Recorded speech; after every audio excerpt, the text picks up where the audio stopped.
Pickleball fans, just listen to this.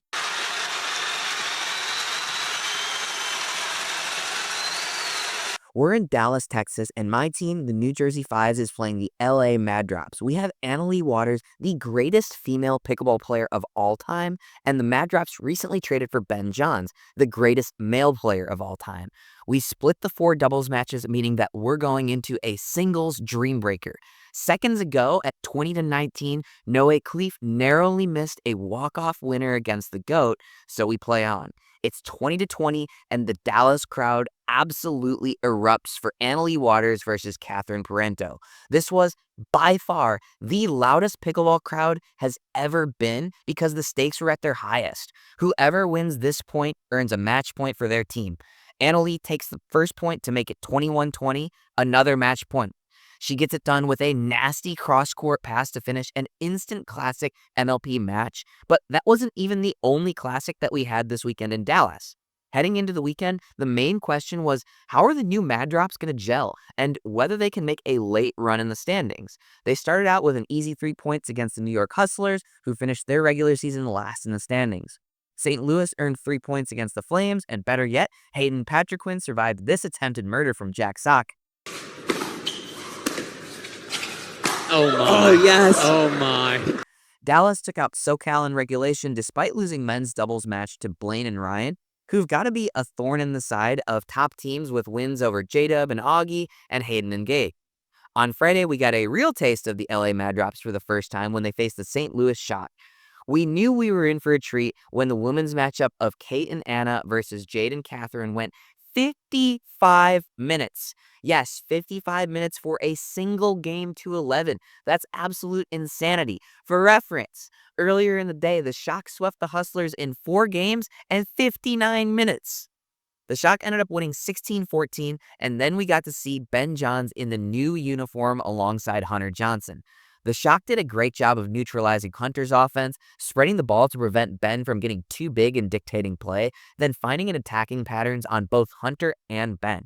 Very well executed strategy for them, and I'm sure it had a good amount to do with Daddy lying on the sidelines. St. Louis put their number 2 team of Gabe and Kate against the number 1 team of Ben and Catherine, and they were actually able to get it done. For whatever reason, and this is a very limited sample size, but Ben and Catherine don't seem to be gelling immediately.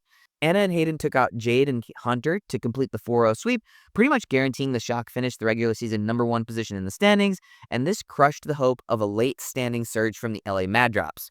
Later in the day, the Mad Drops were able to rebound with a 4-0 win over a tricky Texas Ranchers team, but a sweep loss to the Shock probably surprised a lot of people, including myself. We got another look at the Mad Drops on Saturday, and this matchup has just so much buildup. So much behind the scenes that make this one feel even more important. Anna Leigh is playing against her former partner, Parenteau. Myself and teammate Will Howells have publicly criticized Ben Johns' efforts in Major League Pickleball. The Mad Drops trade for Ben Johns has been heavily scrutinized with accusations of collusion within the league. And, of course, we have the head-to-head matchup of Ben Johns and Anna Leigh Waters, the 2 goats of the sport who rarely play each other in mixed doubles and MLP, but they were going head-to-head this time. And Anna Leigh Waters was on a mission. She had the craziest look in her eye, and at one point she said, "Let's get it on." She and Megan took it to Jade and Catherine, a team that they had previously lost to in Atlanta, and they won 11-3. Noe and Will came out hot, getting up 6-1, but Ben and Hunter clawed all the way back to 11-6. Anna Leigh and Will took it to Ben and Catherine, with Anna Leigh speeding up just about anything and everything. According to Real Clear Stats, she sped the ball up 16 times over the course of the game, and it worked for an 11-4 win over her partner, Ben Johns, and her former partner, Parenteau. Hunter Johnson and Jade Kawamoto clutched up to even things up and send us to a dreambreaker, which is probably the most volatile dreambreaker I've ever witnessed. Hunter Johnson couldn't miss, and he went 9-3 in the 1 spot against Will Howells. Noe Cleef swept Ben Johns in the first matchup, but Ben ended up going 9-6 against Noe and fighting off a match point. Megan Dazan played even with Jade Kawamoto, and the difference maker? Well, of course, it was Anna Leigh going 9-1 against Catherine and finishing it off. So many momentum swings in this one, and that's why we all love a Major League Pickleball Dreambreaker. And we had a couple more epic Dreambreaker as well. 4 of the top teams were all playing each other on Sunday. The Flash and the Mad Drops and the Shock and the Fives, which are almost certainly previews of deep postseason matchups. But first, Saturday also featured a bird from Tyson McGuffin. For some reason, the pickleball players just can't help but flip the bird. So I'm introducing a new segment to these videos. Welcome to Bird Watching with Zane Navratil. In today's episode, we have the most electrifying man in sports, Tyson McGuffin. Tyson reads the speed up from JW, hits a great scorpion counter and beats JW, but doesn't beat Augie Gubb behind him with a fluky winner.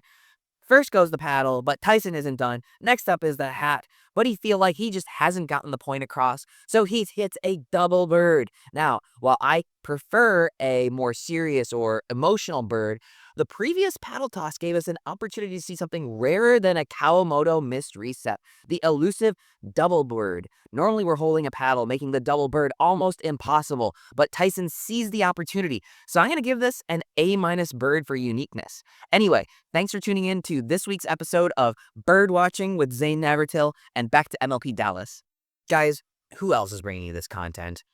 On Sunday, we had two more epic matchups. The hometown Dallas Flash took on the Mad Drops. Georgia and Tyra took the women's match 11-3. Ben and Hunter tied it with an 11-5 win over J-Dub and Audie. Ben and Catherine got a crucial win over J-Dub and Georgia to go up 2-1. Then Hunter and Jade were up 10-5 to close it out, but Augie and Tyra clawed all the way back to 12-10 to send it to a dreambreaker, and the Dallas fans were loving it. The Mad Drops ended up taking it 21-18, and in the last match of the tournament, we played our rival, the St. Louis Shock, and started off hot, winning 11-4 in women's doubles. Hayden and Gabe took out Will and Noe 11-8. Noe and Meg had a great win over Gabe and Kate, but Hayden and Anna clutched up against Anna Leigh and Will despite some crazy shots like this. Trying to will it into existence here. Oh my goodness. T. What a shot. That's just something you can't teach, Dave. In a dreambreaker, the Shock made an early run and sustained their lead throughout, winning it 21-12, wrapping up an absolutely epic weekend in Dallas, and they also secured the #1 position in the playoff seedings. The Flash clinched the #2 seed. We have 4 matches in Salt Lake City this weekend, and we need to secure 4 points to jump the Brooklyn Pickleball team and take the #3 seed. The Mad Drops weren't able to make a magical end-of-season run, and they weren't able to make any jumps. They stay in 5th place behind Columbus and Brooklyn.